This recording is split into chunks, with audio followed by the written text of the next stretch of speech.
எல்லாருக்கும் வணக்கம். இந்த வீடியோவில் நம்ம ஒரு வேர்ட்பிரஸ் வெப்சைட் நம்ம ஹோஸ்ட் பண்ண போகிறோம். அதை எங்கே ஹோஸ்ட் பண்ண போகிறோம்னு சொல்லி பார்த்தீங்க அப்படின்னா, டிஜிட்டல் ஓஷன் க்ளவுடில் ஒரு புதுசாக ஒரு விர்ச்சுவல் மிஷின் க்ரியேட் பண்ணி அந்த விர்ச்சுவல் மிஷினில் நம்ம ஹோஸ்ட் பண்ண போகிறோம். அஸ்யூம் நீங்கள் ஒரு விர்ச்சுவல் மிஷின் ஹோஸ்ட் பண்ணணும்னு சொல்லி நினைக்கிறீங்க. நீங்கள் அதை க்ளவுடில் ஹோஸ்ட் பண்ணுறதுக்கு நிறைய ஆப்ஷன்ஸ் இருக்குது. நீங்கள் வந்து அமேசானுடைய AWS க்ளவுடில் வந்து நீங்கள் விர்ச்சுவல் மிஷின் க்ரியேட் பண்ணிக்கலாம். இல்லை மைக்ரோசாஃப்டோடைய Azure, இல்லாட்டி கூகுளோடைய க்ளவுட், இல்லாட்டி ஆரக்கிளோடைய க்ளவுட். ஸோ நிறைய க்ளவுட் சர்வீஸ் ப்ரொவைடர்ஸ் இருக்கிறாங்க. உங்களுடைய விஎம்மை நீங்கள் எந்த க்ளவுட்லேயும் நீங்கள் க்ரியேட் பண்ணிக்கலாம். ஆனால் டிஜிட்டல் ஓஷனுடைய ஸ்பெஷாலிட்டி என்ன அப்படின்னா, டிஜிட்டல் ஓஷனுடைய விர்ச்சுவல் மிஷினுடைய ப்ரைஸிங் வந்து ரொம்ப சீப்பாக இருக்கும். உதாரணத்துக்கு $5 நீங்கள் வந்து ஒரு விர்ச்சுவல் மிஷின் ஹோஸ்ட் பண்ணலாம். இதே இது இந்தியாவுடைய மதிப்பில் நீங்கள் பார்த்தீங்க அப்படின்னா அது வந்து ₹300 வரும். யூஎஸை பொறுத்த வரைக்கும் $5 அப்படிங்கிறது நீங்கள் கடையில் போயிட்டு ஒரு டீ குடிக்கிறதுக்கு ஈக்குவல் தான். அதனால் யூஎஸ் மக்களை பொறுத்த வரைக்கும் டிஜிட்டல் ஓஷன் வந்து ரொம்ப சீப்பானது. ஒரு டீ குடிக்கிறதுக்கு பதிலாக அவங்க வந்து ஒரு க்ளவுடில் வந்து ஒரு விர்ச்சுவல் மிஷின் ஹோஸ்ட் பண்ணிக்கலாம். இந்தியாவை கம்பேர் பண்ணும்போது அது கொஞ்சம் காஸ்ட்லி தான், ஏன்னா நம்ம ₹300 கொடுக்க வேண்டியிருக்கும். பட் ஸ்டில் மற்ற க்ளவுட் ப்ரொவைடரை கம்பேர் பண்ணும்போது இந்த டிஜிட்டல் ஓஷனுடைய $5 ஆஃபர் வந்து ரொம்பவே சீப் தான். ஸோ ஆரம்ப காலத்தில் பார்த்திங்க அப்படின்னா இவங்க வந்து விர்ச்சுவல் மிஷின் மட்டுமே கொடுத்துக்கிட்டு இருந்தாங்க. ஆனால் இப்போ நிறைய கம்பெனிஸ் வந்து க்ளவுடுக்கு மைக்ரேட் ஆகிறதுனால டிஜிட்டல் ஓஷனும் அவங்களுடைய ஆஃபரிங்ஸ் வந்து இன்க்ரீஸ் பண்ணியிருக்காங்க. ஃபார் எக்ஸாம்பிள், நீங்கள் ஒரு குபர்னட்டிஸ் கிளஸ்டர் வேணும் அப்படின்னா டிஜிட்டல் ஓஷன் க்ளவுடை நீங்கள் டெப்ளாய் பண்ணிக்கலாம். இதை தவிர வந்துட்டு ஆப் பிளாட்ஃபார்ம் அந்த சர்வீஸ் அவங்க ப்ரொவைட் பண்ணுறாங்க. இது வந்து ஒரு ரொம்ப இன்ட்ரெஸ்டிங்கான ஒரு டாபிக். நம்ம இந்த வீடியோவில் இதை கவர் பண்ணல. மேபி இன்னொரு வீடியோவில் நம்ம ஆப் பிளாட்ஃபார்ம் பற்றி நம்ம பார்க்கலாம். அதுக்கப்புறம் பார்த்திங்க அப்படின்னா ஸ்டோரேஜ். நீங்கள் பெரிய பெரிய ஃபைல் ஸ்டோர் பண்ணணும் அப்படின்னு சொல்லி நினச்சிங்க அப்படின்னா நீங்கள் டிஜிட்டல் ஓஷனில் நீங்கள் வந்து ஃபைல் ஸ்டோர் பண்ணிக்கலாம். அதே மாதிரி அவங்க வந்து மேனேஜ் டேட்டாபேஸ் சர்வீஸ் ப்ரொவைட் பண்ணுறாங்க. முன்னாடிலாம் பார்த்திங்க அப்படின்னா நீங்கள் மைசீக்வலோ இல்லை போஸ்ட்கிரஸோ ரன் பண்ணணும் அப்படின்னு சொல்லி நினச்சிங்க அப்படின்னா நீங்கள் ஒரு விஎம் க்ரியேட் பண்ணி அந்த விஎம்மில் மைசீக்வல் போஸ்ட்கிரஸ் நீங்கள் தான் இன்ஸ்டால் பண்ணணும்.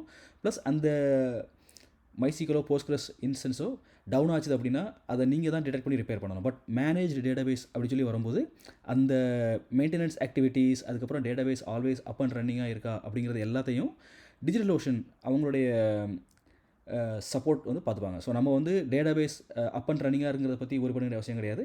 ஜஸ்ட் நம்மளுடைய அப்ளிகேஷன் லாஜிக்கில் நம்ம எப்படி டேட்டாபேஸ் கூட கனெக்ட் பண்ணுறோம், அதை நம்ம என்ன ஃபங்க்ஷனாலிட்டி யூஸ் பண்ணுறோம், அதில் மட்டும் நம்ம ஃபோக்கஸ் பண்ணாலே போதும். ஸோ அதுக்கப்புறம் பார்த்திங்க அப்படின்னா செக்யூரிட்டி. ஸோ கண்டிப்பாக நீங்கள் ஒரு க்ளவுடில் ஒரு அப்ளிகேஷன் டெப்ளாய் பண்ணுறீங்க அப்படின்னா உங்களுக்கு ஃபயர்வால் எல்லாமே வேணும். ஸோ டிஜிட்டல் ஓஷன் க்ளவுடில் ஃபயர்வால் இருக்குது. அதுக்கப்புறம் முக்கியமான ஒரு ஆஸ்பெக்ட் மானிட்டரிங். உங்களுடைய விஎம் இல்லாட்டா உங்களுடைய மேனேஜ் டேட்டாபேஸ் எப்போ டவுன் ஆகுது உங்களுக்கு அலர்ட் வேணும். ப்ளஸ் எப்போ CPU usage, memory usage increase ஆகுது உங்களுக்கு அலர்ட் வேணும். So based on the load also உங்களுக்கு வந்து அலர்ட் வேணும். ஸோ அது எல்லாமே பார்த்திங்க அப்படின்னா டிஜிட்டல் ஓஷன் க்ளவுடில் உங்களுக்கு இந்த எல்லா ஃபீச்சர்ஸுமே உங்களுக்கு அவைலபிளாக இருக்குது. பர்டிகுலராக இந்த வீடியோவில் ஒரு விஎம் எப்படி க்ரியேட் பண்ணுறது அப்படிங்கிறத பற்றி நம்ம பார்க்கலாம். ஸோ முதல்ல நீங்கள் வந்துட்டு ஒரு டிஜிட்டல் ஓஷனில் ஒரு அக்கௌண்ட் ஒன்று க்ரியேட் பண்ணிக்கோங்க. நான் ஆல்ரெடி அக்கௌண்ட் வச்சுருக்கிறேன். ஸோ நான் அந்த அக்கௌண்ட் யூஸ் பண்ணி நான் சைன்இன் பண்ணுறேன். ஓகே, இப்போ நான் என்னுடைய அக்கௌண்ட்டில் லாகின் பண்ணிட்டேன். இப்போ என்னுடைய அக்கௌண்ட்டில் பார்த்தீங்கன்னா எந்த ரிசோர்ஸஸுமே இல்லை, எல்லாமே எம்டியாக இருக்குது. அதே மாதிரி கீழே பார்த்தீங்கன்னா உங்களுக்கு கொஞ்சம் நிறைய ஆப்ஷன்ஸ் இருக்குது. நீங்கள் புதுசாக ஒரு மேனேஜ் டேட்டாபேஸ் வேணும் அப்படின்னா நீங்கள் இதை யூஸ் பண்ணி க்ரியேட் பண்ணிக்கலாம். ஸோ டிஜிட்டல் ஓஷனை பொறுத்த வரைக்கும் விர்ச்சுவல் மிஷின்ஸை வந்து அவங்க ட்ராப்லெட் அப்படின்னு சொல்லி கால் பண்ணுறாங்க. ஸோ உங்களுக்கு ஒரு விர்ச்சுவல் மிஷின் வேணும் அப்படின்னா ட்ராப்லெட் ஆப்ஷன் போங்க. ஸோ இங்கே போயிட்டு நீங்கள் வந்து ஒரு ட்ராப்லெட் க்ரியேட் பண்ணிக்கலாம். ட்ராப்லெட் அப்படிங்கும்போது நம்மளுடைய சொன்ன மாதிரி ட்ராப்லெட் அப்படின்னு சொல்லிச்சுன்னா அது ஒரு விர்ச்சுவல் மிஷின். ஸோ நான் க்ரியேட் ட்ராப்லெட் கொடுக்குறேன். ஓகே, ஸோ இந்த ஸ்க்ரீனில் நீங்கள் எந்த ஆப்ரேட்டிங் சிஸ்டம் வேணும் அப்படிங்கிறத நீங்கள் சூஸ் பண்ணிக்கலாம். ப்ளஸ் உங்களுடைய விர்ச்சுவல் மிஷினுக்கு வந்துட்டு நிறைய கான்ஃபிகரேஷன் இருக்கும். ஃபார் எக்ஸாம்பிள், உங்களுக்கு வந்துட்டு எத்தனை CPU வேணும் ப்ளஸ் எவ்வளோ மெமரி வேணும் அப்படிங்கிறதையும் நீங்கள் இந்த ஸ்க்ரீனில் நீங்கள் செலக்ட் பண்ணிக்கலாம். ஸோ நம்ம ஆரம்பத்திலே சொன்ன மாதிரி நம்ம வந்துட்டு இருக்கிறதுலே சீப்பான இன்ஸ்டன்ஸ் நம்ம சூஸ் பண்ணுறோம். For example $5. இது சீப் அப்படிங்கிறதுனால இது வந்து மோசமான இன்ஸ்டன்ஸ் கிடையாது. அதுக்கப்புறம் பார்த்திங்க அப்படின்னா 25 GB டிஸ்க் கொடுக்குறாங்க. ஸோ சின்ன சின்ன ப்ராஜெக்ட்லாம் ஹோஸ்ட் பண்ணுறதுக்கு உங்களுக்கு இவ்வளோ ஸ்டோரேஜே போதும். முக்கியமாக பார்த்திங்கன்னா இதில் வந்து 1 TB ட்ரான்ஸ்ஃபர் ஃப்ரீயாக இருக்குது. பார்த்திங்கன்னா 1000 GB உங்களுக்கு ஃப்ரீயாக கொடுக்குறாங்க. இதை நீங்கள் வேறு க்ளவுட் ப்ரொவைடரில் நீங்கள் பார்த்திங்க அப்படின்னா உங்களுடைய டேட்டா ட்ரான்ஸ்ஃபருக்கு வந்து ஒரு லிமிட் இருக்குது. ஸோ நீங்கள் அந்த டேட்டா ட்ரான்ஸ்ஃபர் தாண்டி போனீங்க அப்படின்னா எவ்வளோ GB நீங்கள் ட்ரான்ஸ்ஃபர் பண்ணுறீங்களோ அதுக்கு ஈக்குவலாக நீங்கள் பே பண்ண வேண்டியிருக்கும். ஸோ அந்த ஆஃபர்ஸ்லாம் கம்பேர் பண்ணும்போது இந்த $5 பாக்ஸ் வந்துட்டு உங்களுடைய டெவலப்மெண்ட் ஆக்டிவிட்டீஸ்க்கு வந்து ரொம்ப பெர்ஃபெக்டான சொல்யூஷன். ஈவன் உங்களுடைய ப்ரொடக்ஷன் ஒர்க்லோட ஹோஸ்ட் பண்ணுறது கூட நீங்கள் இந்த டிஜிட்டல் ஓஷன் இன்ஸ்டன்ஸ் வந்து நீங்கள் யூஸ் பண்ணிக்கலாம். அதுக்கப்புறம் பார்த்திங்க அப்படின்னா நீங்கள் வந்து இந்த டிஜிட்டல் ஓஷன் இன்ஸ்டன்ஸை நீங்கள் எந்த ரீஜியனில் டெப்ளாய் பண்ண போகிறீங்க. ஃபார் எக்ஸாம்பிள் நீங்கள் உங்களுடைய விர்ச்சுவல் மிஷினை இந்தியாவில் ஹோஸ்ட் பண்ண போகிறீங்களா, இல்லை அமெரிக்காவில் ஹோஸ்ட் பண்ண போகிறீங்களா, இல்லை சிங்கப்பூரில் ஹோஸ்ட் பண்ண போகிறீங்களா, நீங்கள் சூஸ் பண்ணிக்கலாம். ஃபார் எக்ஸாம்பிள் இப்போ நீங்கள் உங்களுடைய அப்ளிகேஷன் பிரைமரியாக இந்தியா பீப்புள் தான் ரீச் பண்ணுற மாதிரி இருந்துச்சு அப்படின்னா நீங்கள் உங்களுடைய விர்ச்சுவல் மிஷினை இந்தியாவிலே நீங்கள் ஹோஸ்ட் பண்ணிக்கலாம். ஸோ உங்களுக்கு நெட்வொர்க் எல்லாமே ரொம்ப ஸ்பீடாக இருக்கும். இதே இது நீங்கள் சப்போஸ் உங்களுடைய ஆடியன்ஸ் வந்து இந்தியா தான், பட் ஆனால் நீங்கள் உங்களுடைய விர்ச்சுவல் மிஷினில் அமெரிக்காவில் போட்டிங்க அப்படின்னா உங்களுக்கு லாகின் பண்ணும்போது பார்த்தீங்கன்னா தேவையில்லாத ஒருத்தர் லாகின் பண்ணும்போது தேவையில்லாத அவருடைய டிராஃபிக் அமெரிக்காவுக்கு வரும். ப்ளஸ் அமெரிக்காவிலேருந்து ரெஸ்பான்ஸும் பழையபடி இந்தியா நெட்வொர்க் ட்ரான்ஸ்ஃபர் ஆகணும். ஸோ உங்களுக்கு தேவையில்லாத நெட்வொர்க் லேட்டன்சி வரும். ஸோ நீங்கள் ஒரு ரீஜன் சூஸ் பண்ணும்போது உங்களுக்கு மிக அருகாமையில் இருக்கக்கூடிய ரீஜன் என்னதோ அந்த ரீஜனை நீங்கள் சூஸ் பண்ணிங்க. ஸோ இந்த கேஸில் வந்து நம்ம பெங்களூர் சூஸ் பண்ணிக்கலாம். ஓகே, என்னுடைய விர்ச்சுவல் மிஷினுக்கு நான் உபுண்டு ஆப்ரேட்டிங் சிஸ்டம் நான் சூஸ் பண்ணிக்கிறேன். அதுக்கப்புறம் என்னுடைய பிளான் பேசிக் பிளான், அதே மாதிரி நீங்கள் வேறு பிளானே நீங்கள் சூஸ் பண்ணி பாருங்கள். ஸோ அதுக்கப்புறம் எனக்கு எந்த வால்யூம் எதுவுமே தேவையில்லை. ஏன்னா டிஃபால்ட்டாக எனக்கு 25 GB ஸ்டோரேஜ் வருது, எனக்கு அதுவே போதும். ஸோ நான் என்னுடைய விர்ச்சுவல் மிஷினை நான் பெங்களூரில் ஹோஸ்ட் பண்ண போகிறேன். இது எல்லாத்தையும் நான் டிஃபால்ட்டாக நான் விட்டுற போகிறேன். ஏன்னா எனக்கு வந்துட்டு எனக்கு எதுவுமே தேவை கிடையாது. ஆத்தென்டிகேஷன் மெத்தட், ஸோ ஒரு ஒன்ஸ் இந்த விஎம் கிரியேட் ஆனதுக்கப்புறம் நீங்கள் இந்த விஎம் கூட நீங்கள் எப்படி கனெக்ட் பண்ண போகிறீங்க. ஸோ இந்த கேஸில் நான் வந்துட்டு பாஸ்வேர்டு யூஸ் பண்ணி நான் லாகின் பண்ண போகிறேன். நீங்கள் எஸ்ஹெச் கீஸ் வந்து சூஸ் பண்ணிக்கலாம். ஏன்னா எஸ்ஹெச் கீஸ் வந்து ரொம்ப மோர் செக்யூர்டு ஆப்ஷன். பட் அதில் ப்ராப்ளம் என்ன அப்படின்னா நீங்கள் அந்த கீயை மட்டும் மறந்துடக்கூடாது. ஏன்னா இது ஒரு டெவலப்பர் இருந்து ஒர்க் பண்ணும்போது ஓகே உங்களுடைய லோக்கல் மெஷினில் நீங்கள் எல்லா கீஸையும் நீங்கள் பத்திரமா ஸ்டோர் பண்ணி வச்சுக்கலாம். பட் ஆனால் நீங்கள் ஒரு டீம் என்வரான்மெண்ட் அப்படி சொல்லி வரும்போது கீஸ் வந்து நீங்கள் மற்றவங்க கூட ஷேர் பண்ண வேண்டியிருக்கும். ஸோ பெட்டர் அந்த மாதிரிப்பட்ட கேஸில் வந்துட்டு நீங்கள் வந்துட்டு பாஸ்வேர்ட் பேஸ்ட் ஆத்தென்டிகேஷன் போகிறது பெட்டர். ஸோ நான் என்னுடைய விஎம்க்கு வந்து நான் பாஸ்வேர்ட் பேஸ்ட் ஆத்தென்டிகேஷன் சூஸ் பண்ணுறேன். ஸோ அதுக்கப்புறம் பார்த்தீங்கன்னா உங்களுக்கு எத்தனை விர்ச்சுவல் மிஷின்ஸ் வேணும். ஸோ இந்த கேஸில் எனக்கு ஒன்றே ஒன்று மட்டும் போதும். ஸோ நான் ஒரு ட்ராப்லெட் வச்சுருக்கிறேன். ப்ளஸ் இது ஹாஸ்ட் நேம் டிஃபால்ட் லீவ் பண்ணி விட்டுறேன். அதே மாதிரி எனக்கு பேக்கப் எதுவுமே தேவையில்லை. சப்போஸ் நீங்கள் கிரிட்டிக்கலான இன்ஃப்ராஸ்ட்ரக்சர் ப்ரொடக்ஷன் ஏதாவது ரன் பண்ணுறீங்க அப்படின்னா கண்டிப்பாக பேக்கப் எனேபிள் பண்ணுங்கள். ஓகே, சாரி, என்னுடைய பாஸ்வேர்ட் கரெக்ட் பண்ணியாச்சு. So now create droplet click பண்ணலாம். இப்போ பார்த்திங்க அப்படின்னா அந்த ட்ராப்லெட் க்ரியேட் ஆகிட்டு இருக்குது. ஸோ க்ரியேட் ஆகி முடிக்கிற வரைக்கும் நம்ம வெயிட் பண்ணலாம்.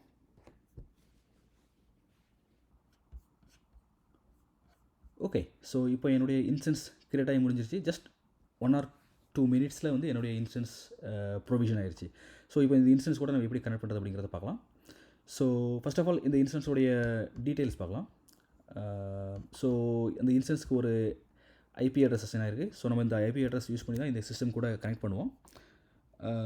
இதுதான் public IP address. So that is a private IP address, அது நமக்கு தேவையில்லை. அதுக்கப்புறம் பார்த்திங்க அப்படின்னா அந்த விஎம்மோட பேசிக்கான bandwidth, CPU, disk usage. So உங்களுக்கு வந்துட்டு இங்கே இந்த சார்ட்டில் உங்களுக்கு ப்ளாட் ஆயிரும். உங்களுக்கு தேவைப்பட்டால் நீங்கள் வந்துட்டு லாஸ்ட் 4 hour 24 hours பேஸ் பண்ணி நீங்கள் வந்து அதை ஃபில்டர் பண்ணிக்கலாம். அதுக்கப்புறம் சப்போஸ் உங்களுடைய விஎம்மோடைய யூசர் நேம் பாஸ்வேர்டு நீங்கள் மறந்துட்டீங்க அப்படின்னா நீங்கள் வந்துட்டு இந்த ஆப்ஷன் யூஸ் பண்ணி நீங்கள் ரீசெட் பண்ணிக்கலாம். அதே மாதிரி உங்கள் விஎம்ஐ டர்ன் ஆஃப் பண்ணணும் இல்லை வந்து ரீஸ்டார்ட் பண்ணணும் அப்படின்னா நீங்கள் பவர் ஆப்ஷனுக்கு வந்து நீங்கள் வந்துட்டு உங்களுடைய விஎம்ஐ ரீஸ்டார்ட் பண்ணிக்கலாம். இது தவிர உங்களுக்கு அடிஷ்னல் டிஸ்க் அட்டாச் பண்ணணும் இல்லை விஎம்மோடைய சைஸை வந்து இன்க்ரீஸ் பண்ணணும். ஃபார் எக்ஸாம்பிள் ரைட் நவ் இப்போ வந்து பார்த்திங்க அப்படின்னா நான் வந்து ஸ்மாலஸ்ட் இன்ஸ்டன்ஸ் சூஸ் பண்ணியிருக்கேன். மேபி உங்களுடைய டிராஃபிக் பேட்டர்ன் பேஸ் பண்ணி உங்களுடைய இன்ஸ்டன்ஸோடைய சைஸை இன்க்ரீஸ் பண்ணணும் அப்படின்னா நீங்கள் இந்த ஸ்க்ரீனுக்கு வந்துட்டு நீங்கள் வேறு ஆப்ஷன் சூஸ் பண்ணிக்கலாம். ஸோ அதே மாதிரி பார்த்திங்க அப்படின்னா வேறு நிறைய ஆப்ஷன்ஸ் இருக்குது. இதை நீங்கள் எக்ஸ்ப்ளோர் பண்ணிக்கோங்க. உங்களுடைய மேக்லேயோ இல்லை விண்டோஸ்லேயோ இருந்து இந்த விஎம் கூட நீங்கள் கனெக்ட் பண்ணிக்கலாம். இல்லாட்டா நீங்கள் இந்த கன்சோல் ஆப்ஷனை கிளிக் பண்ணிங்க அப்படின்னா உங்களுக்கு ஒரு வெப் பேஸ்ட் டெர்மினல் ஓப்பன் ஆகும். ஸோ இது வந்து ரொம்ப சிம்பிள் ப்ளஸ் செக்யூர். க்ரியேட் பண்ண பாஸ்வேர்டு வச்சு நீங்கள் இந்த டெர்மினல் லாகின் பண்ணிக்கோங்க.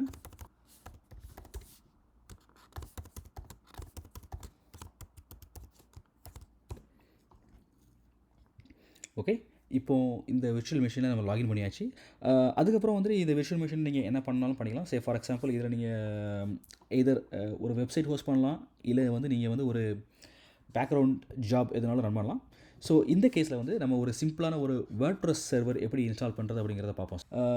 இன்னொன்று பார்த்திங்க அப்படின்னா டிஜிட்டல் ஓஷனுடைய டாக்குமெண்டேஷன். ஸோ டிஜிட்டல் ஓஷன் வந்துட்டு இதை மாதிரி பேசிக் அதே மாதிரி காமனான சினாரியோஸ்க்கு வந்து அவங்களுடைய டாக்குமெண்டேஷன் வந்து அவங்களுடைய டாக்குமெண்டேஷன் நீங்கள் ரெஃபர் பண்ணிக்கோங்க, அது ரொம்ப நல்லாயிருக்கும். ஸோ ஃபார் எக்ஸாம்பிள் இந்த கேஸில் வந்துட்டு நான் வேர்ட்ப்ரெஸ் இன்ஸ்டால் பண்ணணும். ஸோ நான் என்னுடைய ப்ரௌசரில் digital ocean install WordPress. Okay, so எனக்கு வந்து வேர்ட்ப்ரெஸ் ப்ளஸ் இன்ஜினெக்ஸ், அதே மாதிரி என்னுடைய ஆப்ரேட்டிங் சிஸ்டம் உபுண்டு. ஸோ இங்கே பார்த்திங்க அப்படின்னா டிஜிட்டல் ஓஷனுடைய கம்யூனிட்டிலே அவங்க வந்துட்டு பெட்டரான டியூட்டோரியல்ஸ் வந்து உங்களுக்கு கொடுத்துருப்பாங்க. ஓகே, இதை நம்ம இன்ஸ்டால் பண்ணுறதுக்கு முன்னாடி ஒரு வேர்ட்ப்ரெஸ் சர்வர் ஹோஸ்ட் பண்ணணும்னா நமக்கு என்னென்ன காம்பனண்ட் வேணும் அப்படிங்கிறத நம்ம குயிக்காக பார்த்துக்கலாம். ஓகே, இதுதான் ஒரு சிம்பிளான ஒரு வேர்ட்ப்ரெஸ் சர்வருடைய ஆர்கிடெக்சர். ஸோ வேர்ட்ப்ரெஸ் பார்த்தீங்கன்னா அது PHP ப்ரோக்ராமிங் லாங்குவேஜில் எழுதியிருக்காங்க. ஸோ உங்களுடைய பிளாக்ஸ் அந்த கான்டென்ட் எல்லாம் ஸ்டோர் பண்ணுறதுக்கு உங்களுக்கு ஒரு டேட்டாபேஸ் தேவைப்படுது. ஸோ வேர்ட்ப்ரெஸ் வந்து MySQL டேட்டாபேஸ் வந்து யூஸ் பண்ணும். அதே மாதிரி பார்த்திங்க அப்படின்னா வேர்ட்ப்ரெஸ் வந்து ஒரு PHP அப்ளிகேஷன். ஸோ இதை நீங்கள் வந்து ஒரு இன்டர்நெட் இல்லாட்ட பப்ளிக்கு சர்வ் பண்ணணும் அப்படின்னா கண்டிப்பாக ஒரு வெப் சர்வர் வழியாக தான் நீங்கள் வந்து Nginx இல்லாட்டா Apache இந்த 2 வெப் சர்வரை நீங்கள் எது வேணாலும் யூஸ் பண்ணிக்கலாம். ஸோ நம்ம என்ன பண்ண போகிறோம் அப்படின்னா நம்மளுடைய விர்ச்சுவல் மிஷினில் இந்த 3 காம்பனண்ட்டையுமே நம்ம இன்ஸ்டால் பண்ண போகிறோம். அதே மாதிரி பார்த்திங்க அப்படின்னா நம்மளுடைய வெப் சர்வருக்கு வந்து நம்ம Nginx யூஸ் பண்ண போகிறோம். ஸோ நீங்கள் Apache யூஸ் பண்ணிக்கலாம், பட் ஃபார் சிம்பிள் பர்பஸ்க்காண்டி நம்ம Nginx நம்ம வந்து யூஸ் பண்ணலாம்.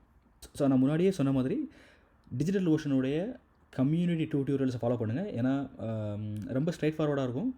அதே மாதிரி நீங்கள் டிஜிட்டல் ஓஷனில் வேர்ட்ப்ரெஸ் இன்ஸ்டாலேஷன் நீங்கள் ஹோஸ்ட் பண்ணுறதுனால உங்களுக்கு டிஜிட்டல் ஓஷன் பற்றியான இஷ்யூஸ் எது வந்தாலும் இதுக்கு அவங்க ஆன்சர் கொடுத்துருப்பாங்க. ஸோ நம்மளுடைய லினக்ஸ் விர்ச்சுவல் மிஷினில் Nginx, MySQL and PHP நம்ம இன்ஸ்டால் பண்ணி அதில் வந்து நம்ம வந்து வேர்ட்ப்ரெஸ் நம்ம ஹோஸ்ட் பண்ணுவோம். ஸோ அதுக்கு பார்த்திங்க அப்படின்னா இவங்க வந்துட்டு ப்ரீ ரெக்வெஸ்ட் கொடுத்துருக்காங்க. ஸோ நம்ம இந்த ஸ்டெப்ஸ் எல்லாம் ஃபாலோ பண்ணுறதுக்கு முன்னாடி நம்ம இந்த ப்ரீ ரெக்வெஸ்ட் யூஸ் பண்ணி நம்ம இந்த காம்போனன்ட்ஸ்லாம் இன்ஸ்டால் பண்ணிக்கலாம். இப்போ தான் புதுசாக ஒரு VM வந்து க்ரியேட் பண்ணியிருக்கோம். ஓகேவா? ஸோ லினக்ஸ் உபுண்டு VM வந்து க்ரியேட் பண்ணியிருக்கோம். அதை வந்து நம்ம பப்ளிக்காக நம்ம வந்து யூஸ் பண்ணுறதுக்கு முன்னாடி சில பேசிக்கான கான்ஃபிகரேஷன் பண்ணணும். ஸோ இந்த டியூட்டோரியலில் வந்துட்டு அந்த பேசிக்கான இன்ஸ்டலேஷன் கைடு கொடுத்துருக்காங்க. நம்ம அதை ஃபாலோ பண்ணி நம்ம வந்துட்டு நம்மளுடைய VM கான்ஃபிகரேஷன் நம்ம வந்து ஃபினிஷ் பண்ணிடலாம். ஸோ நம்ம சொன்ன மாதிரி நம்ம SSH பண்ணிட்டோம். ஸோ இப்போதைக்கு நம்மளுடைய VMல் நம்ம ரூட் அக்கௌண்ட் யூஸ் பண்ணி நம்ம லாகின் பண்ணியிருக்கோம். ஸோ ரூட் அக்கௌண்ட்டை யூஸ் பண்ணி லாகின் பண்ணியிருக்கிறதுனால அது ரொம்ப சேஃப் கிடையாது.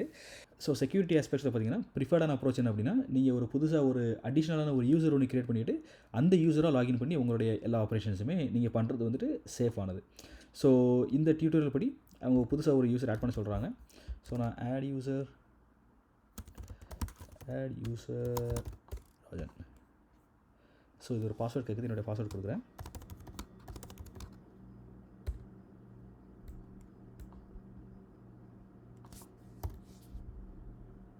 ஓகே, நம்ம இப்போது ஒரு யூசர் ஆட் பண்ணியாச்சு.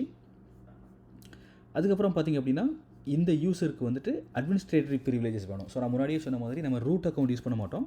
அதுக்கு பதில் நம்ம புதுசாக க்ரியேட் பண்ண யூசருக்கு வந்து அட்மினிஸ்ட்ரேட்டர் ப்ரிவிலேஜ் கொடுத்து நம்ம அந்த யூசரை யூஸ் பண்ணுவோம். ஸோ ராஜன். ஸோ இந்த யூசருக்கு வந்து இந்த யூசரை நம்ம சூடோ குரூப்பில் ஆட் பண்ணி விட்டோம். ஸோ அதனால் இந்த யூசருக்கு வந்து பை டிஃபால்ட்டாக அட்மின் ப்ரிவிலேஜஸ் கிடச்சிரும். இந்த VM பார்த்திங்க அப்படின்னா இப்போதைக்கு இந்த VMோடைய எல்லா இன்கமிங் போர்ட்ஸும் ஓப்பனில் இருக்கும். சப்போஸ் உங்களுடைய VMோட IP அட்ரஸ் வேறு யாருக்காவது தெரிஞ்சுது அப்படின்னா அவங்க வந்துட்டு உங்களுடைய VMஐ ஹேக் பண்ண ட்ரை பண்ணலாம். So better limited set of போர்ட்ஸை மட்டும் ஓப்பன் பண்ணுவோம். ஃபார் எக்ஸாம்பிள் போர்ட் நம்பர் 22 அதாவது SSH கனெக்ஷன்ஸ், அதுக்கப்புறம் port number 80 HTTP connection, port number 443 அது HTTPS கனெக்ஷன். ஸோ இந்த போர்ட்ஸை மட்டும் நம்ம வந்து ஓப்பன் பண்ணிவிட்டு ரெஸ்ட் ஆஃப் த போர்ட்ஸை வந்து நம்ம வந்து பிளாக் பண்ணிடலாம். ஸோ உபுண்டுவில் வந்து பார்த்திங்க அப்படின்னா UFW ஃபயர்வால் யூஸ் பண்ணுறோம். ஸோ பார்த்திங்க அப்படின்னா இப்போதைக்கு ஃபயர்வால் எனேபிள் ஆகலை. ஸோ நம்ம என்ன சொல்லணும் அப்படின்னா முதல்ல ஃபயர்வால் ஓப்பன் SSH நம்ம வந்து அலோவ் பண்ணலாம். ஓகே, அதுக்கப்புறம் ஃபயர்வாலை எனேபிள் பண்ணலாம். நெக்ஸ்ட் ஸ்டேட்டஸ் செக் பண்ணலாம். ஓகே, இப்போ பார்த்திங்க அப்படின்னா ஃபயர்வால் ஆக்டிவ் ஆயிடுச்சு. அதுக்கப்புறம் பார்த்திங்க அப்படின்னா எந்த லொக்கேஷனில் இருந்தும் ஓப்பன் SSH வந்து நம்ம அலோவ் பண்ணியிருக்கோம். ஸ்டில் பார்த்திங்க அப்படின்னா போர்ட் நம்பர் 80 வந்து ஆக்சசிபிள் இல்லை. ஸோ நம்ம ரூட்லேருந்து லாக் அவுட் பண்ணிவிட்டு புதுசாக க்ரியேட் பண்ண யூஸரை நம்ம யூஸ் பண்ணிக்கலாம். லாக் அவுட் பண்ணியாச்சு. தென் புதுசாக க்ரியேட் பண்ண யூசர். ஓகே, ஸோ இப்போ பார்த்திங்க அப்படின்னா நம்ம ராஜன் அப்படிங்கிற யூசர் நேம் யூஸ் பண்ணி இந்த VMல் நம்ம லாகின் பண்ணியிருக்கோம். அதே மாதிரி உங்களுக்கு சூடோ ப்ரிவிலேஜஸ் இருக்கணும். So sudo SU. Okay, so password ப்ரிவிலேஜஸ்க்கு அப்புறம் பார்த்திங்க அப்படின்னா உங்களால் ராஜன் அக்கௌண்ட்லேருந்து உங்களால் ரூட் அக்கௌண்ட்டை உங்களால் ஆக்சஸ் பண்ண முடியும். ஸோ இப்போதைக்கு நம்மளுடைய யூசர் கான்ஃபிகரேஷன் பக்காவாக முடிஞ்சிருச்சு. நம்ம அடுத்த ஸ்டெப்புக்கு போகலாம். ஸோ அடுத்த ஸ்டெப் பார்த்திங்க அப்படின்னா இன்ஸ்டால் லெம்ப் ஸ்டாக் அப்படிங்கிறது லினக்ஸ் என்ஜினெக்ஸ் மைசீக்வல் பிஹெச்பி. அதே மாதிரி நீங்கள் வந்து லேம்ப் ஸ்டாக் கேள்விப்பட்டிருப்பீங்க, Linux Apache MySQL PHP. So இந்த கேஸில் வந்து நம்ம என்ஜினெக்ஸ் யூஸ் பண்ணுறோம். ஓகே, ஸோ இங்கே பார்த்தீங்க அப்படின்னா installing nginx on the server. So okay, so இந்த கேஸில் நம்ம முதல்ல என்ஜினெக்ஸ் நம்ம இன்ஸ்டால் பண்ணுவோம்.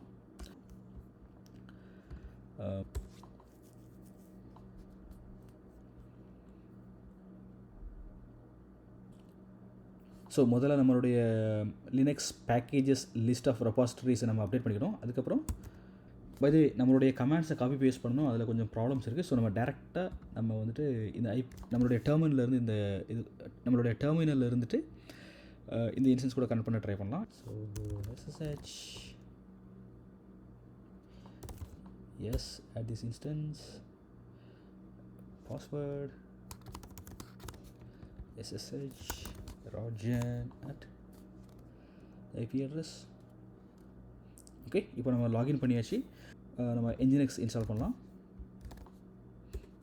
sudo apt install nginx. yes, install the nginx.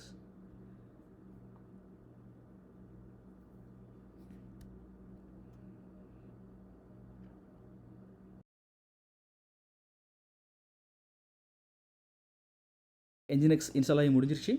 அதுக்கப்புறம் பார்த்திங்க அப்படின்னா நம்ம வந்து ஃபயர்வால் நம்ம எனேபிள் பண்ணி விடணும். ஸோ இப்போதைக்கு பார்த்திங்க அப்படின்னா நம்மளுடைய விஎம்மில் வந்துட்டு ஓப்பன் SSH போர்ட் மட்டும்தான் ஓப்பன் ஆகிருக்கு. ஸோ நம்ம என்ஜினெக்ஸோடைய 80+443 போர்ட்டை ஓப்பன் பண்ணி விடணும். ஸோ அதுக்கு நம்ம வந்துட்டு EFW ஃபயர்வாலை நம்ம செக் பண்ணி பார்க்கலாம். ஸோ முதல்ல என்னென்ன ஆப்ஸ் இருக்குது அப்படிங்கிறத பார்க்கலாம். sudo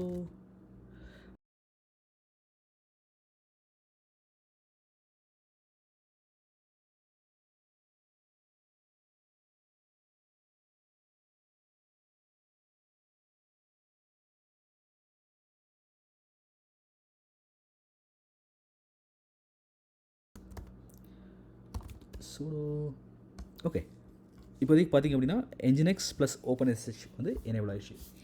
ஓகே, நம்ம இப்போதைக்கு நம்மளுடைய விஎம்மில் என்ஜினெக்ஸ் இன்ஸ்டால் பண்ணியாச்சு, ப்ளஸ் போர்ட் 80 ஓப்பன் பண்ணியாச்சு. ஸோ நீங்கள் இந்த ஐபி அட்ரஸ் போயிட்டு நீங்கள் ரெஃப்ரெஷ் பண்ணிங்கன்னா உங்களுக்கு என்ஜினெக்ஸோடைய வெல்கம் பேஜ் வந்து வரும். ஸோ இப்போதைக்கு நமக்கு பேசிக் nginx setup okay.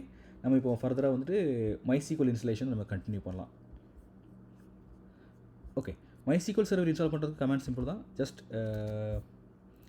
apt command issue பண்ணுங்கள். ஓகே, இப்போதைக்கு மைசீக்வல் இன்ஸ்டாலேஷன் கம்ப்ளீட் ஆகிட்டு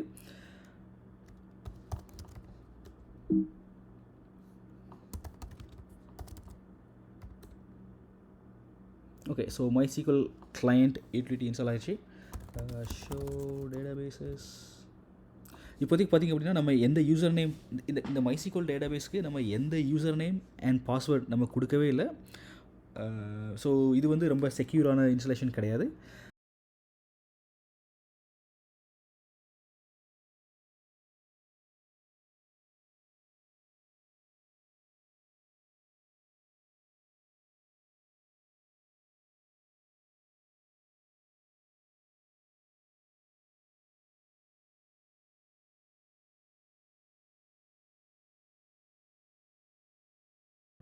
ஓகே, ஸோ இப்போதைக்கு நம்மளுடைய பேசிக் மைசீக்வல் செக்யூர் கான்ஃபிகரேஷன் கம்ப்ளீட் ஆகிடுச்சு. இப்போதைக்கு நம்ம லாகின் பண்ண ட்ரை பண்ணலாம். sudo mysql. ஸோ இப்போ நம்மளுடைய டேட்டாபேஸ் கூட கனெக்ட் பண்ணியாச்சு. ஆஸ் பர் திஸ் டாக்குமெண்ட் இவங்க என்ன சொல்கிறாங்க அப்படின்னா ரூட் யூஸருக்கு வந்துட்டு இப்போதைக்கு பாஸ்வேர்டே இல்லை. நீங்கள் பார்த்துருப்பீங்க, நான் டேரெக்டாக sudo mysql சொல்லி கொடுத்தேன், யூசர் நேம் பாஸ்வேர்டு எதுவுமே கொடுக்கல. ஸோ உங்களுக்கு லாகின் ஆயிடுச்சு. ஸோ நம்ம வந்து அந்த பிஹேவியரை நம்ம ஸ்டாப் பண்ணணும். ஸோ ரூட்க்கு வந்து நம்ம கண்டிப்பாக நமக்கு ஒரு யூசர் நேம் மூலமாக தான் லாகின் பண்ணணும். ஸோ பை டிஃபால்ட் பார்த்திங்க அப்படின்னா ரூட் யூஸருக்கு வந்துட்டு auth சாக்கெட் யூஸ் பண்ணுது. ஸோ நம்ம இந்த கமாண்டை நம்ம யூஸ் பண்ணிக்கலாம், alter the root password.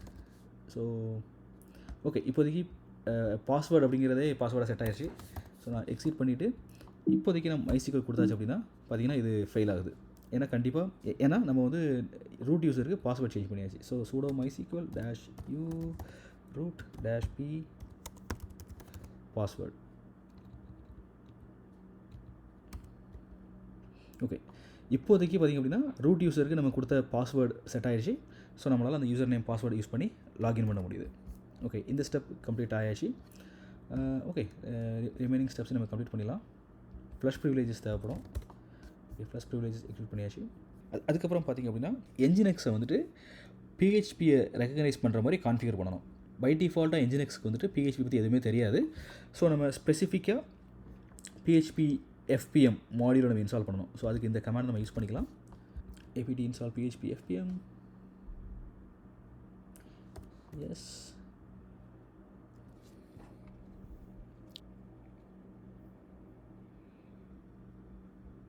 PHP FPM install ஆகி முடிஞ்சிருச்சு.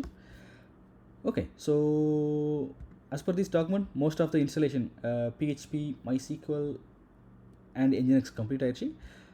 அதுக்கப்புறம் நம்ம என்ன பண்ணணும் அப்படின்னா நம்மளுடைய Nginx ஸ்டில் இப்போதைக்கு நம்மளுடைய Nginx பார்த்திங்க அப்படின்னா ஸ்டில் இது வெல்கம் பேஜ் தான் டிஸ்பிளே பண்ணிக்கிட்டு இருக்குது.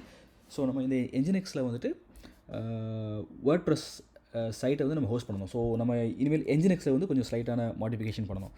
ஸோ நம்ம இந்த டாக்குமெண்டேஷன் நம்ம அப்படி பிளைண்டாக ஃபாலோ பண்ணுவோம். நம்ம வந்துட்டு புதுசாக எதுவுமே ஆட் பண்ண வேண்டாம். ஸோ ஓகே, ஜஸ்ட் எல்லாத்தையும் காப்பி பேஸ்ட் பண்ணிக்கோங்க. ஸோ நம்மளுடைய சர்வர் நேம் மட்டும் அப்டேட் பண்ணிக்கலாம். நமக்கு டிஎன்எஸ் எதுவுமே கிடையாது.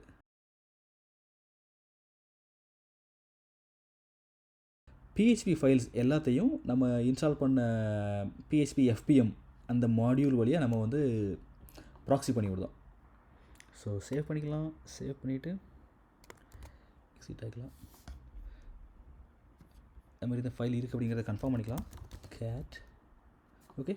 ஸோ நம்ம அந்த example.com உடைய கான்ஃபிகரேஷன் ஃபைல் நம்ம க்ரியேட் பண்ணியாச்சு. ஸ்டில் நம்மளுடைய சர்வர் வந்து டிஃபால்ட் வெல்கம் பேஜ் தான் காமிச்சிக்கிட்டு இருக்குது. ஓகே, இப்போதைக்கு நம்ம புது கான்ஃபிகரேஷன் ஆட் பண்ணியிருக்கோம். பட் இந்த கான்ஃபிகரேஷனை நம்ம மெயின் கான்ஃபிகரேஷனாக மாற்றணும். ஸோ அதுக்கு வந்து 2 கமாண்ட்ஸ் இருக்குது. ஓகே,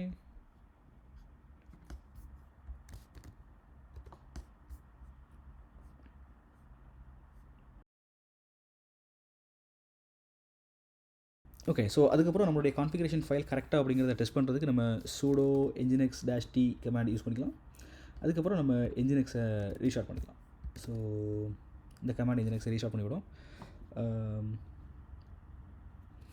இப்போதைக்கு நீங்கள் உங்களுடைய ப்ரௌசரில் போயிட்டு ரெஃப்ரெஷ் பண்ணிங்க அப்படின்னா ஸ்டில் ஸோ நம்ம வந்து ஒரு சிம்பிளான ஒரு பிஹெச்பி ஃபைலை நம்ம டெஸ்டிங்காண்டி க்ரியேட் பண்ணலாம்.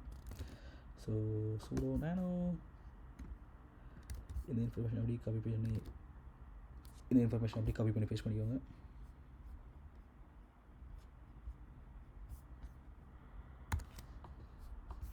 Okay, info.php. Okay, bad gateway வருது. So let's try to troubleshoot this. Okay, so welcome page display ஆகுது. பட்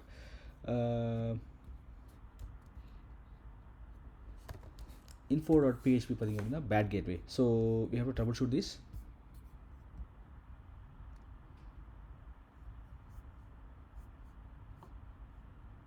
ஓகே, ஸோ ஓகே, எதனால் நமக்கு பேட் கேட்வே வருது அப்படின்னு சொல்லி பார்த்தாச்சு அப்படின்னா ஸோ மேபி த டேக் கூட பிரச்சனை இருக்கலாம். ஸோ இந்த ஃபைலை எக்ஸிஸ்டிங் ஃபைலை ரிமூவ் பண்ணிவிட்டு புதுசாக அந்த ஃபைலை நம்ம க்ரியேட் பண்ணிக்கலாம். sudo யூஸ் பண்ணிக்கலாம். sudo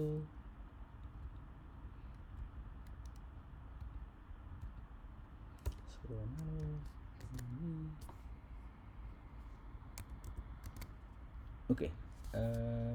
ஸோ நம்ம புது ஸ்கிரிப்ட் யூஸ் பண்ணியிருக்கோம். இப்போ ட்ரை பண்ணலாம்.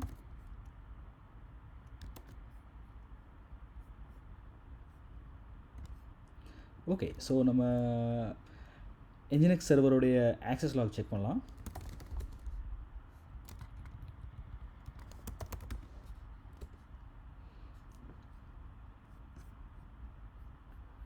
ஓகே, நமக்கு வந்து 502 வந்திருக்கு. அதே மாதிரி எரர் லாக் செக் பண்ணலாம். ஸோ இங்கே பார்த்திங்க அப்படின்னா ஓகே, ஸோ அப்ஸ்ட்ரீம் கனெக்ஷனுக்கு வந்து okay, so upstream connection fail ஆகிட்டு இருக்கு. So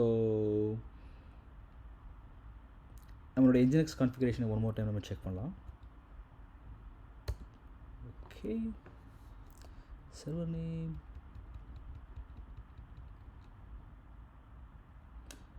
okay. So as per this documentation நம்ம வந்து அப்ஸ்ட்ரீம் கரெக்டாக தான் கொடுத்துருக்கோம்.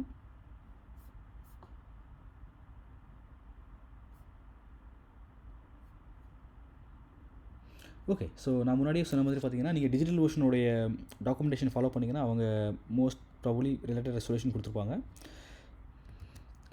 ஓகே. ஸோ இந்த பேஜில் பார்த்தீங்க அப்படின்னா 502க்கு 2-3 சொல்யூஷன் கொடுத்துருக்காங்க. மேபி நம்மளுடைய PHP FPM உடைய வெர்ஷன் கூட ப்ராப்ளமாக இருக்கலாம். ஸோ நம்ம என்ன வெர்ஷன் நம்மகிட்ட இருக்குது அப்படிங்கிறத நம்ம செக் பண்ணிக்கலாம்.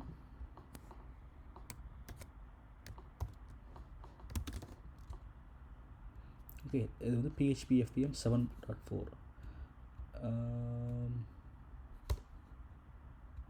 ஸோ நம்மளுடைய இன்ஜினிக்ஸ் கான்ஃபிகரேஷனில் இது 7.2 யூஸ் பண்ணிகிட்டு இருக்குது.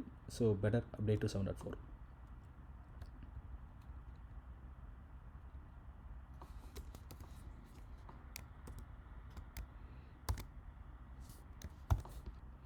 ஸோ இன்ஜினிக்ஸ் கான்ஃபிகரேஷனை வேலிடேட் பண்ணிவிட்டு நம்ம ரீஸ்டார்ட் பண்ணிக்கலாம். Nginx-T. ஓகே. நம்மளுடைய சைட்டை செக் பண்ணி பார்க்கலாம். Here you go. Yeah. So PHP info site நமக்கு டிஸ்பிளே ஆச்சு. ஸோ இப்போதைக்கு நம்ம என்ன பண்ணியிருக்கோம் அப்படின்னா, Nginx இன்ஸ்டலேஷன் நம்ம வந்து இன்ஸ்டால் பண்ணி டெஸ்ட் பண்ணிட்டோம். அதே மாதிரி நம்ம என்ன பண்ணியிருக்கோம் அப்படின்னா, PHP FPM-ஐயும் நம்ம இன்ஸ்டால் பண்ணி டெஸ்ட் பண்ணிட்டோம். ஸோ PHP FPM தான் எல்லா PHP ஃபைலையும் ப்ராசஸ் பண்ணக்கூடிய ஆள். ஸோ பேசிக்கலி இது எப்படி ஒர்க் ஆகும் அப்படின்னு சொல்லியாச்சு அப்படின்னா, சப்போஸ் ஒரு PHP ஃபைலுக்கு ரெக்வஸ்ட் வந்துச்சு அப்படின்னா, Nginx அந்த ரெக்வஸ்ட்டை PHP FPM-க்கு ஃபார்வர்ட் பண்ணிவிடும். PHP FPM வந்து அந்த கரஸ்பாண்டிங் PHP ஃபைலை ப்ராசஸ் பண்ணி ரிசல்ட்டை வந்து Nginx கொடுக்கும். ஸோ இந்த கேஸில் வந்து நம்ம வந்துட்டு ஸ்டில் நம்ம வேர்ட்ப்ரெஸ்ஸோடைய PHP ஃபைல்ஸ் நம்ம டவுன்லோட் பண்ணி இன்ஸ்டால் பண்ணணும். அது நம்மளுடைய நெக்ஸ்ட் ஸ்டெப். அதேமாதிரி நம்ம MySQL டேட்டாபேஸ் இன்ஸ்டலேஷன் நம்ம கம்ப்ளீட் பண்ணியாச்சு. ஸோ லாஸ்ட் பெண்டிங் ஸ்டெப் வேர்ட்ப்ரெஸ்ஸோடைய PHP ஃபைல்ஸை நம்ம டவுன்லோட் பண்ணி இன்ஸ்டால் பண்ணணும். Coming back to the original documentation, நம்ம லெம்ப் ஸ்டாக் இன்ஸ்டால் பண்ணியாச்சு. Linux, Nginx, MySQL, PHP. So next step WordPress install பண்ணணும். ஸோ வேர்ட்ப்ரெஸ் இன்ஸ்டால் பண்ணுறதுக்கு முன்னாடி நம்ம MySQL டேட்டாபேஸில் புதுசாக ஒரு டேட்டாபேஸ் ப்ளஸ் ஒரு வேர்ட்ப்ரெஸ் யூசர் ஒன்று க்ரியேட் பண்ணணும். ஸோ டேட்டாபேஸ் க்ரியேட் பண்ணுறதுக்கு நம்ம இந்த கமாண்ட் யூஸ் பண்ணி ஒரு டேட்டாபேஸ் க்ரியேட் பண்ணிக்கலாம். ஸோ நம்ம ஒரு டேட்டாபேஸ் க்ரியேட் பண்ணியாச்சு. அதுக்கப்புறமா நமக்கு ஒரு MySQL யூசர் ஒன்று க்ரியேட் பண்ணணும். அதுக்கு நம்ம இந்த கமாண்ட் யூஸ் பண்ணி நம்ம MySQL யூசர் க்ரியேட் பண்ணிக்கலாம். இந்த கமாண்ட் எக்ஸிக்யூட் பண்ணுறதுல ஏதோ ஒரு ப்ராப்ளம் இருக்குது. ஓகே. இந்த கமாண்டை இன்ஸ்பெக்ட் பண்ணி பார்த்தாச்சுன்னா இந்த கிராண்ட் ஆல் ஸ்டேட்மெண்ட் வந்து இது ஒர்க் ஆகலை. ஸோ MySQL யூசர் க்ரியேட் பண்ணுறதுக்கு கரெக்டான கமாண்ட் என்ன அப்படிங்கிறத நம்ம பார்த்து அந்த கமாண்டை நம்ம யூஸ் பண்ணலாம். ஸோ நம்ம ஃபஸ்ட்டு ஒரு யூசர் க்ரியேட் பண்ணிக்கலாம். க்ரியேட் பண்ணிவிட்டு அந்த யூசருக்கு வந்து நம்ம ப்ரிவிலேஜ் கொடுக்கலாம். ஸோ அதுக்கு வந்து நம்ம டிஜிட்டல் ஓஷனில் இன்னொரு டாக்குமெண்டேஷன் நான் கண்டுபிடிச்சேன். ஸோ நான் அதை யூஸ் பண்ணி நான் இதை பண்ணுறேன். So create user. So create user, WordPress user, identify by password, identified. Okay, so user create பண்ணியாச்சு. grant all privileges. இப்போ நம்ம எக்ஸிட் பண்ணிவிட்டு WordPress யூசரை யூஸ் பண்ணி நம்மளால் லாகின் பண்ண முடியணும். So instead of root, put WordPress user. Okay, so show databases,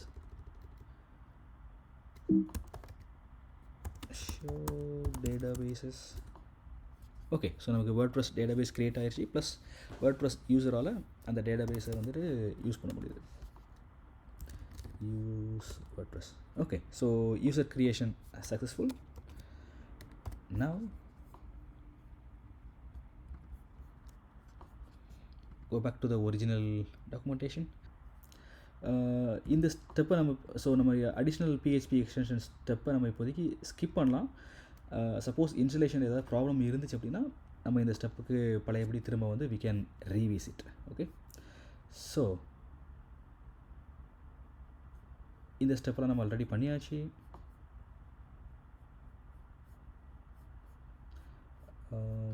okay. WordPress நம்ம download பண்ணலாம். cd/temp download the latest WordPress.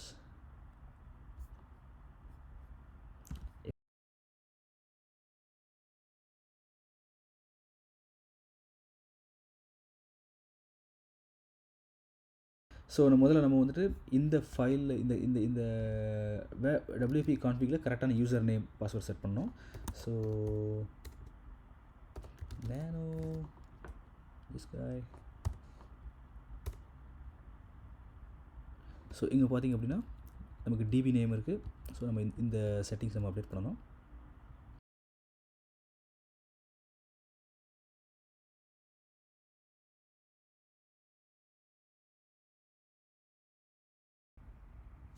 அதுக்கப்புறம் நம்மளுடைய ஃபைல்ஸ் எல்லாத்தையும் நம்ம வேர்ட்ப்ரெஸ் என்ஜினிக்ஸ் ஃபோல்டருக்கு மூவ் பண்ணிக்கலாம். இப்போ பார்த்திங்க அப்படின்னா இந்த ஃபைல்ஸ் எல்லாத்தையும் நம்ம www ஃபோல்டருக்கு நம்ம மூவ் பண்ணுறோம். அதாவது என்ஜினிக்ஸோடைய ஃபோல்டருக்கு நம்ம மூவ் பண்ணுறோம். அகைன் பெர்மிஷனையும் சேஞ்ச் பண்ணிக்கலாம். ஓகே, ஸோ இது நம்மளுடைய டெஸ்ட் வேர்ட்ப்ரெஸ் இன்ஸ்டாலேஷன். ஸோ இந்த ஸ்டெப்ஸ் நம்ம ஸ்கிப் பண்ணிக்கலாம்.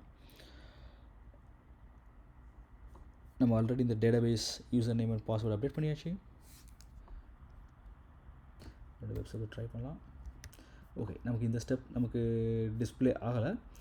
ஸோ பெட்டர் நம்மளுடைய ஃபைல்ஸ் இன்னொரு டைம் நம்ம வேலிடேட் பண்ணலாம். Okay, user name and password update ஆயாச்சு. ஸோ நம்ம என்ஜினிக்ஸோடைய கான்ஃபிகரேஷன் ஃபைல் செக் பண்ணலாம். என்ஜினிக்ஸ் வந்து என்ன டைரக்டரி யூஸ் பண்ணிக்கிட்டு இருக்கு அப்படிங்கிறதுக்கு இதுக்கு ஒரு ஷார்ட்கட் கமாண்ட் இருக்குது, nginx-t. ஸோ என்ஜினிக்ஸ் சர்வர் கரண்ட்டாக என்ன கான்ஃபிகரேஷன் யூஸ் பண்ணிக்கிட்டு இருக்கு அப்படிங்கிறத இது லிஸ்ட் பண்ணோம். So run it. Okay, so இப்போ பார்த்திங்க அப்படின்னா நம்மளுடைய சர்வர் பிளாக் கான்ஃபிகரேஷன் இங்கே வந்திருக்கும். ஸோ இங்கே பார்த்திங்க அப்படின்னா ரூட் வந்து www.html. ஸோ பை டிஃபால்ட்டாக நம்ம கொடுக்கக்கூடிய எல்லா ரெக்வெஸ்ட்டுமே பார்த்திங்க அப்படின்னா இந்த லொக்கேஷனுக்கு தான் போகுது. ஓகேவா? So it's like if you check this location, அந்த லொக்கேஷனுக்கு உள்ள வேர்ட்ப்ரெஸ் இருக்குது. ஓகே, ஸோ இப்போ நம்மளுடைய என்ஜினிக்ஸ் சர்வர்கிட்ட வந்துட்டு வேர்ட்ப்ரெஸ்ஸோடைய லொக்கேஷன் என்ன அப்படிங்கிறத நம்ம ஸ்பெசிஃபை பண்ணணும். ஸோ ஃபஸ்ட் நம்ம எக்ஸிஸ்டிங் சைட்ஸ் என்னென்ன ஹோஸ்ட் ஆகிருக்கு அப்படிங்கிறத நம்ம பார்க்கலாம்.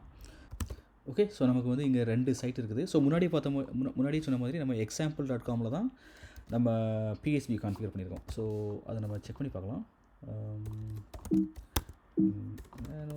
example.com. ஸோ இங்கே பார்த்திங்க அப்படின்னா நம்ம ஸோ இந்த ஐபி அட்ரஸ் டிஃபால்ட்டாக www.html பாயிண்ட் பண்ணிகிட்டு இருக்கு. பட் நமக்கு வந்துட்டு www.wordpress பாயிண்ட் பண்ணணும். WordPress, ஏன்னா அந்த ஃபோல்டரில் தான் நம்மளுடைய PHP ஃபைல்ஸ் எல்லாமே இருக்குது. Okay, so then reload the nginx.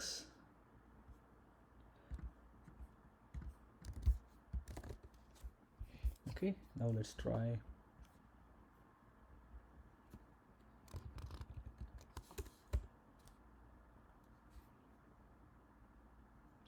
Okay, that's good. நம்மளுடைய வேர்ட்ப்ரெஸ் சைட் லோட் ஆகிடுச்சு. அதுக்கப்புறம் பார்த்திங்க அப்படின்னா நம்மளுடைய வேர்ட்ப்ரெஸ் கான்ஃபிகரேஷன் நம்ம ஃபினிஷ் பண்ணணும். நம்ம டெஸ்ட் பண்ணலாம். Continue site title test site user name Rajan. Okay, default password leave பண்ணிக்கலாம். Then install WordPress.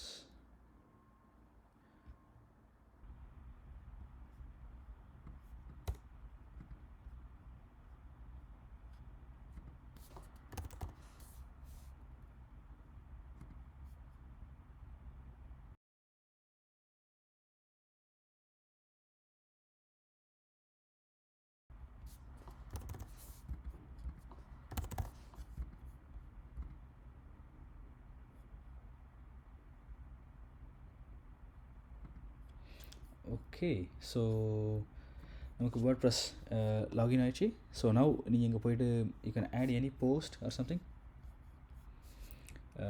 Okay, by default hello world இருக்குது. ஸோ இப்போதைக்கு நீங்கள் இந்த ஐபி அட்ரஸில் இப்போதைக்கு வேறு ப்ரௌசர் ஓப்பன் பண்ணிவிட்டு இந்த ஐபி அட்ரஸ் கொடுத்தீங்க அப்படின்னா யூ ஷுட் சி உங்களுக்கு அந்த ஹலோ வேர்ல்டு வரணும். ஓகே, ஸோ ஹலோ வேர்ல்டு வந்து உங்களுக்கு டிஸ்பிளே ஆகிடுச்சு. ஸோ இட்ஸ் ஓகே, ஸோ நம்மளுடைய வேர்ட்ப்ரெஸ் பிளாக் இன்ஸ்டால் ஆகிடுச்சு.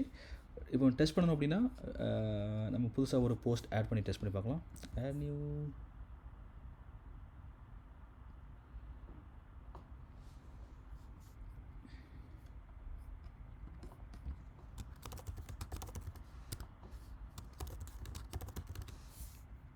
ஓகே, பப்ளிஷ் பண்ணிடலாம். பப்ளிஷ்.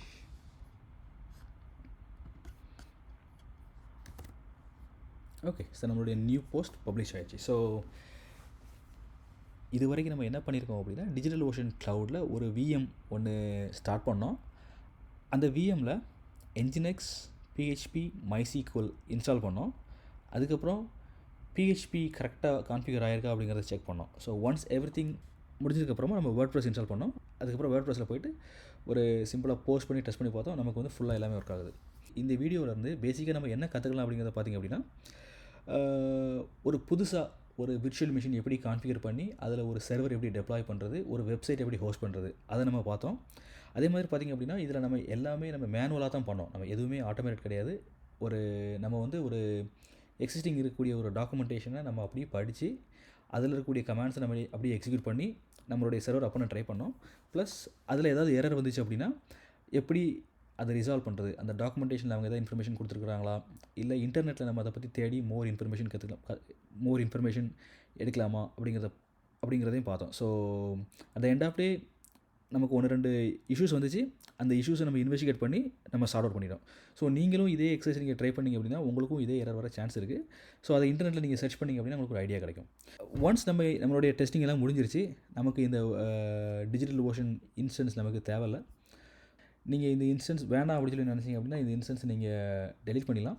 ஸோ இந்த வீடியோவிலேருந்து கற்றுக்க வேண்டிய இன்னொரு விஷயம் என்ன அப்படின்னா, ஒரு புதுசாக க்ரியேட் பண்ண விர்ச்சுவல் மிஷினில் என்ஜினெக்ஸ் மைசீக்வல் பிஹெச்பி இதை போட்டு வேர்ட்ப்ரெஸ்ஸை கான்ஃபிகர் பண்ணுறதுக்கு பார்த்திங்க அப்படின்னா கிட்டத்தட்ட 1 மணி நேரம் ஆயிடுச்சு. பெரிய பெரிய கம்பெனிஸ்லாம் பார்த்திங்கன்னா இது மாதிரி நூற்றுக்கணக்கான அப்ளிகேஷன் அவங்க வச்சுருப்பாங்க. ஆயிரக்கணக்கான சர்வர்ஸ் அவங்க ரன் பண்ணுவாங்க. ஒவ்வொரு சர்வர்லேயும் போயிட்டு இந்த வேலையை திரும்ப திரும்ப பண்ண முடியாது, ப்ளஸ் மேனுவலாக பண்ண முடியாது. ஸோ இந்த காலகட்டத்தில் மேனுவலாக இது எதுவுமே பண்ணாமல் ஆட்டோமேட்டடாக பண்ணுறதுக்கு நமக்கு நிறைய டெக்னாலஜிஸ் இருக்குது. அதில் முக்கியமானது என்னன்னு சொல்லி பார்த்திங்க அப்படின்னா டாக்கர் கண்டெய்னர்ஸ். ஸோ இவ்வளோ நேரம் நம்ம மேனுவலாக பண்ண ஒர்க் எல்லாத்தையும் just few lines of code, அதாவது கொஞ்சம் ஒரு 10-20 லைன்ஸ் ஆஃப் கோடில் வந்துட்டு நீங்கள் எல்லாமே ஈஸியாக நீங்கள் டெப்ளாய் பண்ணிடலாம். ஸோ அதை பற்றி இன்னொரு வீடியோவில் நம்ம டீட்டெயிலாக பார்க்கலாம். அது வரைக்கும் ஸ்டே டியூன்ட். தேங்க்யூ. பாய்.